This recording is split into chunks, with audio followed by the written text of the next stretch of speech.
Hello, hello! Magandang umaga po sa lahat ng mga magsasaka. Magandang umaga din sa lahat ng mga OFW sa ibang bansa, no?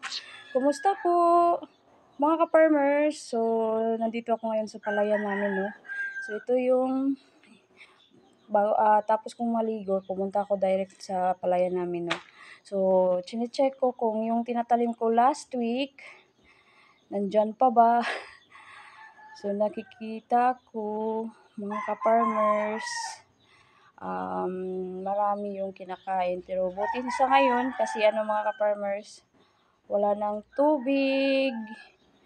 So, yung irrigation din, wala ng tubig. So, sana magtanim, kaso lang late na ako naka-wake up. Baka malate ako sa trabaho. So, mga ka-farmers, siguro mga next week na lang ko lang to punaan. O magpupuna mga ka-farmers. Ito yung namin, no. Lahat ng taniman ko na to mga ka-farmers, kaso lang kinain nung may tubig pa ito. Ngayon lang araw ang wala ng tubig. Pinalabas na ni asikaso ni Papa yung yung irrigation na mula yung tubig. So grabe, 3 bisis ko na tong puna.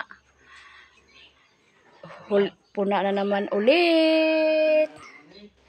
So mga ka-farmers, ito yung next week kong punain naman, ika-4 na bisis na.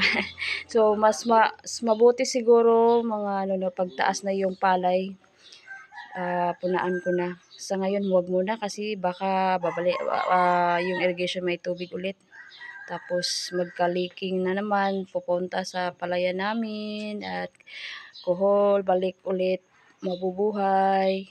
Kasi pag walang tubig yung kuhol, lang talaga siya sa lupa o putik, nakabaon.